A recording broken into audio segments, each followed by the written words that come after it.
In life, there are two certainties. One, death. Two, Final Fantasy VII Remake's ending is kinda confusing.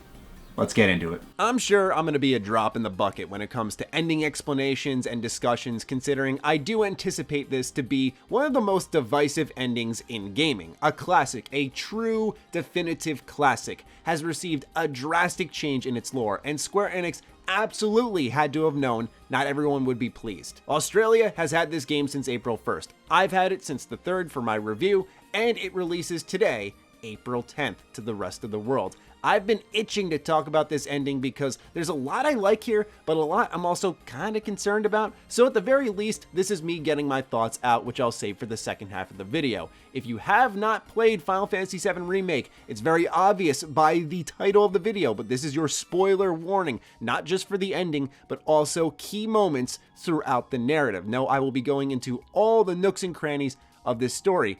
Also, more importantly and relevant is a confusion warning. Final Fantasy VII seemingly is heading towards having maybe multiple timelines or something like that. Even with all of my research, I still get a little confused from time to time, and that's why feedback in the comments via speculation, theories, or hell, even corrections is very important this time around, but I do think I have it all nailed down here today. Alright, disclaimers out of the way, let's get into it. Throughout multiple points in the story, you're going to encounter these wraith-looking creatures called Whispers. These Whispers are arbiters of fate, and pretty much what their purpose of design for the game is to keep the events from the original Final Fantasy VII in line with this remake. The lore reasoning, however, for their existence is that they are the will of the planet, but I think there's a deeper philosophical meaning behind the existence of the Whispers that I'll tap into later. You'll note throughout multiple parts of this game, when something is about to happen out of order or different from the original, these Whispers arrive and disrupt things, keeping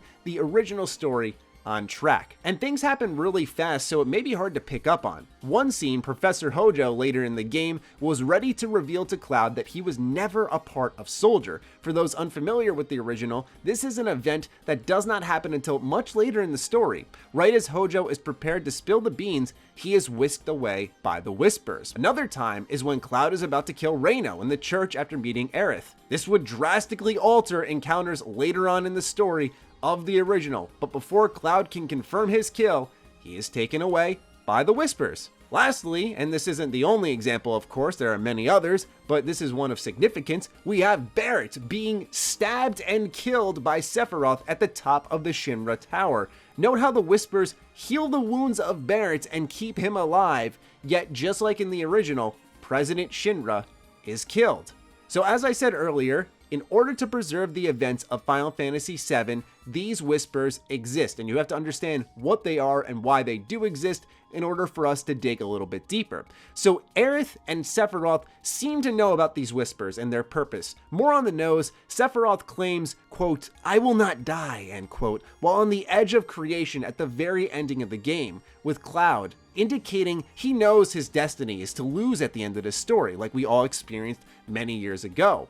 Furthermore, when they begin to battle and Cloud is pushing for the kill, Sephiroth says, "Not yet," before disarming Cloud and leaving him completely vulnerable to take out there, although he does not. Aerith is alluded to far earlier, playing on the gamer's knowledge of her death in the original. During a scene where she visits Cloud while he's asleep, she says how, quote, "everyone dies eventually," end quote, and also pleads with Cloud that he, quote, "can't fall in love with her," end quote, insinuating she's aware of one of gaming's most well-known deaths and doesn't want to break his heart. Kind of nice girl, I guess. So given that the Arbiters of Fate, aka the Whispers, have kept us on this path, it seems like all will unfold as expected. However, things change drastically in the final hour, and thus a lot of potential opens up, but also for some, disappointment.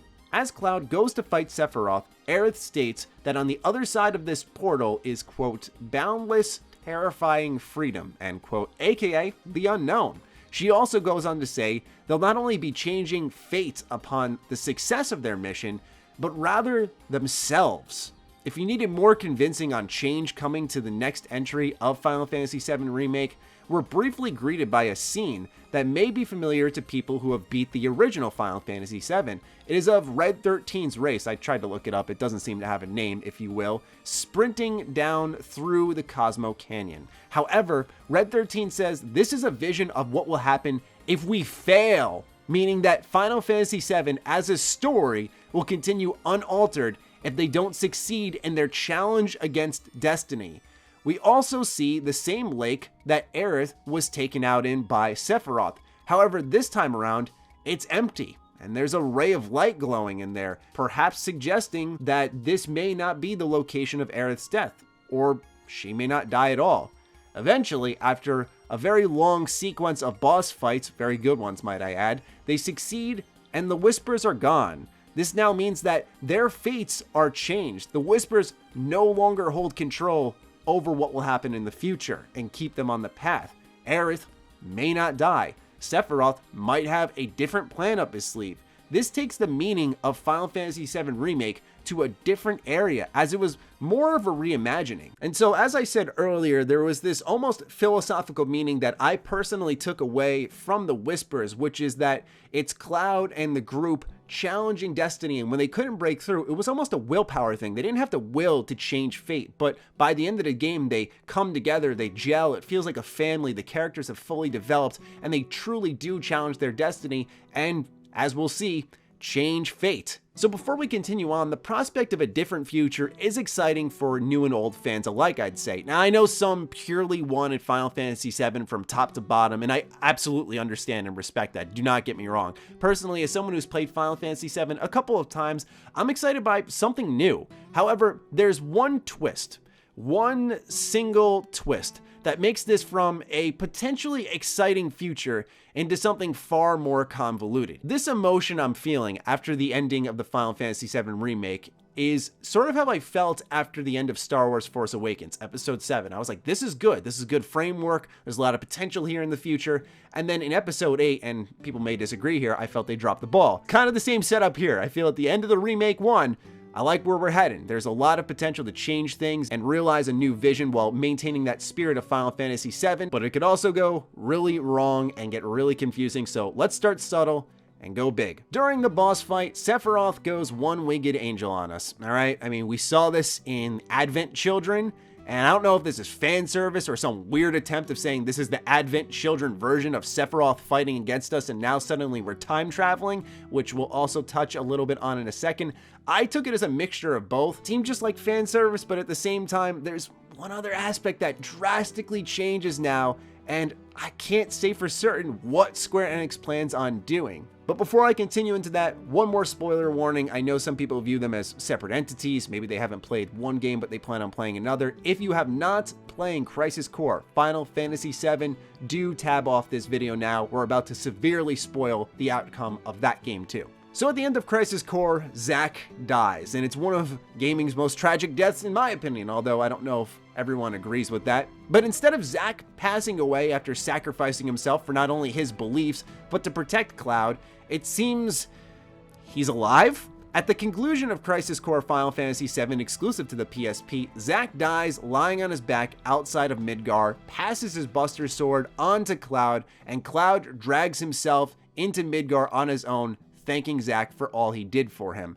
However, the remake shows a scene after the Whispers clear out over Midgar, with Zack still alive after taking on everyone from Shinra, saying, "Is that it? Cloud, did you see that?" And eventually helping Cloud back to Midgar himself. As we can see in the background, the Whispers are engulfing Midgar, meaning that fate is intact. Zack is going to die as he has in Crisis Core in the past. However, as the Whispers disappear, Zack's battle also concludes and he has lived. Thus, the disappearance of the Whispers at this point in time, meaning fate is no longer intact. The difference, though, is that Final Fantasy VII takes place after Crisis Core. Crisis Core is a prequel to this game for those who are unaware. That's where a timeline starts to come in. How could Zack live all of a sudden if we're doing all this after his death? So between the one-winged angel Sephiroth coming in all of a sudden and now Zack living, That's where the timeline theory starts to come in. However, and I'm just overanalyzing at this point, what I found a bit head-scratchy is obviously, as I stated earlier, Zack does give his Buster Sword to Cloud, and I imagine that is the same case here, because when we do see the remade scene of Zack with the Buster Sword, Cloud is wielding that same one. And it seems like it was passed down regardless of if he lived or died, although the meaning was different because when Zack died, he also wanted to pass on his honor and his dreams through the blade, where possibly this is, hey man, I'm retiring. See you later, take my sword. I don't know, because at the end of the day, I like what Square did of opening up Fate in this philosophical way and allowing for change in what may be a confusing manner, but when they started to introduce possible timelines and really confusing stuff like this, I think they should have left Zack alone. As much as I love Zack, I love the idea of Zack coming back, I love the idea of Cloud finding out his fate, who he really is,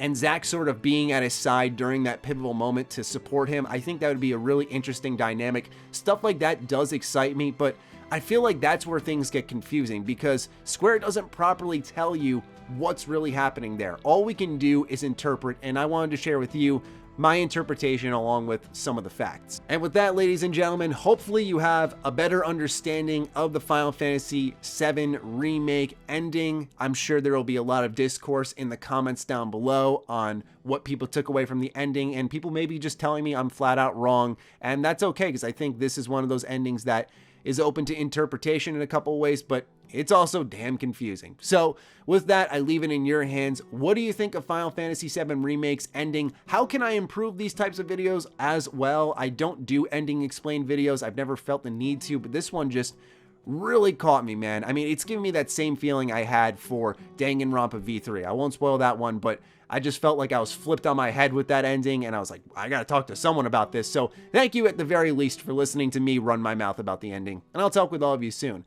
Be sure to follow me on Twitter, follow me on Instagram. Those links are in the description down below, along with my new podcast with my girlfriend, BFGFAFK. Do give that a listen. Big thank you to all the patrons who continue to support all the content I create here. Stay sexy, stay active. I love you all. Peace.